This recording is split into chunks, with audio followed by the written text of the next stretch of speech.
Beberapa fighter ternama yang pensiun di tahun 2025. Tahun 2025 adalah tahun yang cukup memorable untuk dunia UFC. Banyak hal yang menarik terjadi di tahun ini, mulai dari bergantinya sang undisputed champions di setiap divisi, fighter yang meraih gelar juara di dua divisi, hingga fighter yang memutuskan untuk berhenti dari olahraga ini. Menjadi fighter UFC tentu memerlukan dedikasi, pengorbanan, dan perjuangan yang luar biasa. Mulai dari latihan yang menguras tenaga, cutting weight yang menyiksa, hingga exposure media yang tentu bukan hal yang menyenangkan. Karena itu, pensiun adalah masa yang umumnya diidamkan oleh para fighter setelah mereka memenuhi target mereka di industri ini, mau itu target finansial maupun target resume. Dan seperti hukum alam, tidak sepenuhnya target itu berbuah manis. Memang ada yang manis dalam mengakhirinya, namun sebagian lagi justru berakhir tragis untuk standar kualitasnya. Berikut ini adalah beberapa contoh fighter UFC ternama yang mengumumkan pensiun dan pantas disebut legenda. Pertama, tentu ada nama Jon Bone Jones. Saya mengerti banyak yang tidak menyukai attitude dari fighter ini. Saya sendiri juga kurang menyukainya sebagai seorang fighter karena berbagai kontroversinya, mulai dari kasus steroid hingga teknik colok matanya yang legendaris. Namun suka atau tidak suka, rasanya tidak ada satupun fighter dan fans MMA yang meragukan kualitas dari fighter yang dianggap sebagai the only GOAT of UFC. Jon Jones adalah fighter yang lengkap dari segala sisi. Jika fighter diminta untuk membangun skill untuk perfect fighter, mungkin nama Jon Jones tidak masuk ke aspeknya, seperti Topuria untuk boxing, Khabib untuk wrestling, ataupun Merab untuk kardio. Hal ini karena Jon Jones memiliki itu semua. Selain itu, fight IQ Jon Jones juga jauh berada di atas kompetitornya. Dan fighter era sekarang yang bisa dibilang mendekati skill set dan fight IQ Jon Jones hanyalah Islam Makhachev saja. Untuk resume tidak usah ditanya.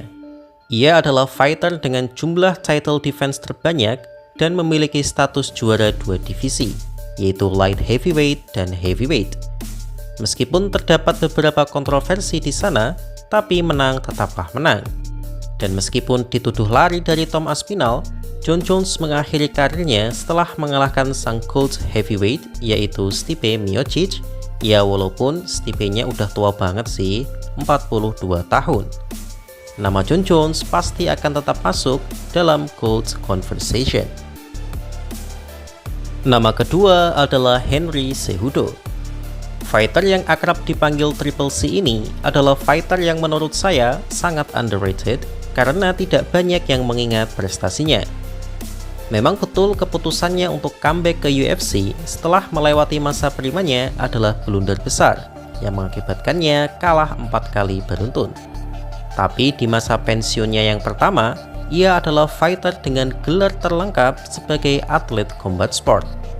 Ia adalah peraih medali emas freestyle wrestling, juara UFC flyweight, dan juara UFC bantamweight. Dan lebih gilanya lagi, Henry adalah double champ yang mempertahankan dua gelarnya sekaligus, yaitu dari TJ Dillashaw di kelas terbang dan Dominick Cruz di kelas bantam. Dan jika itu belum cukup untuk mengingat kualitasnya, maka akan saya ingatkan bahwa Henry Cejudo adalah satu-satunya fighter yang berhasil mengalahkan Demetrious Johnson di masa prima sang Mighty Mouse dan menghentikan rekor 11 title defense-nya. Meskipun hasilnya masih bisa diperdebatkan, tapi secara official, Henry secara sah menang dan membuat Demetrious Johnson ditukar dengan Ben Askren ke One Championship. Kesalahannya adalah dengan pensiun di masa primanya dan justru kembali di usia tua. Tapi namanya akan tetap dikenang sebagai juara dengan gelar yang lengkap. Nama ketiga adalah Jose Aldo. Jika teman-teman ditanya siapakah the GOAT of featherweight, maka kemungkinan jawabannya adalah Alexander Volkanovski ataupun Max Holloway. Ya kalau sekarang mungkin nama Ilya Topuria juga muncul sih. Tapi jika kita bertanya pada Volk dan Max, mereka akan berkata bahwa nama Jose Aldo lah yang layak dengan titel The Coach of Featherweight. Ia adalah juara yang sangat dominan di masanya dengan rekor 7 kali title defense yang sejauh ini belum bisa ditandingi oleh fighter manapun di kelasnya. Kekalahannya atas Conor McGregor di tahun 2015 memang mengejutkan, tapi hampir semua sepakat Aldo kalah bukan karena skill, tapi karena emosi dan mentalnya sudah dihabisi oleh Conor. Masa-masa akhir karirnya memang kurang berakhir manis, bahkan 2 laga terakhirnya berakhir kekalahan. Tapi namanya akan tetap dicatat sebagai salah satu yang terbaik di kelas bulu UFC. Selanjutnya ada nama Dustin Poirier. Kalau yang satu ini sih tidak perlu diberikan penjelasan, karena Poirier memiliki fanbase yang cukup banyak di Indonesia. Petarung yang memiliki julukan The Diamond ini bisa dibilang fighter yang cukup sial, karena harus berada di era fighter hebat, sehingga ia tidak pernah merasakan gelar juara undisputed. Ia kalah dari Khabib Nurmagomedov, Charles Oliveira, dan Islam Makhachev dalam perebutan gelar undisputed. Satu-satunya gelar terbaiknya adalah menjadi interim champion setelah mengalahkan Max Holloway. Meskipun Max Holloway juga yang mengakhiri karir Poirier dengan kekalahan. Tapi dari sisi finansial, Dustin terbilang sangat sukses karena 3 kali title shot, 3 kali melawan McGregor, dan berhasil membawa nama produk bisnisnya ke press conference UFC, yaitu South Poirier Luciana Style, yang tentu saja dapat menghasilkan jutaan dolar. Dan meski tak pernah merasakan gelar juara, tapi Poirier tak perlu berkecil hati, karena Poirier memang sudah masuk ke Hall of Fame UFC dan tetap dikenang sebagai salah satu fighter kelas ringan terbaik di masanya. Dan ada beberapa nama beken lainnya yang pensiun di tahun ini, seperti Chris Weidman, Anthony Smith, hingga salah satu petarung bantamweight sepanjang masa yaitu Dominick Cruz. Meskipun Dominick sering dibully karena komennya agak nyeleneh sih. Lalu di antara semua fighter tersebut, manakah yang menjadi favorit teman-teman? Bagaimana menurut kalian?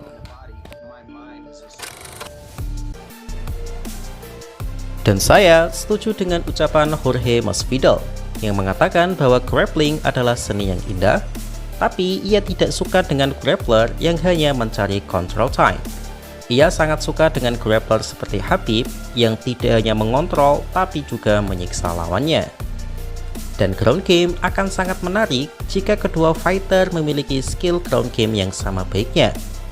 Contohnya adalah laga Arman Tsarukyan versus Mateusz Gamrot, di mana dua-duanya adalah grappler level elite, sehingga banyak terjadi jual beli bantingan dengan takedown, scramble, dan reverse yang sangat menghibur. Laga Islam Makhachev versus Arman Tsarukyan juga sangat memanjakan mata dengan atraksi ground game yang hebat, meliputi wrestling, judo, hingga conditioning yang bagus. Jadi secara umum, saya rasa membosankan atau tidaknya sebuah ground game dalam MMA tergantung siapa penggunanya dan siapa lawannya. Tetapi, jika teman-teman sudah terbiasa menonton MMA, maka semakin lama teman-teman akan semakin memahami betapa sulitnya melakukan ground game, dan kita akan lebih mengapresiasi para fighter yang berhasil membuat hal sesulit itu tampak mudah di mata kita. Jadi, bagaimana menurut kalian?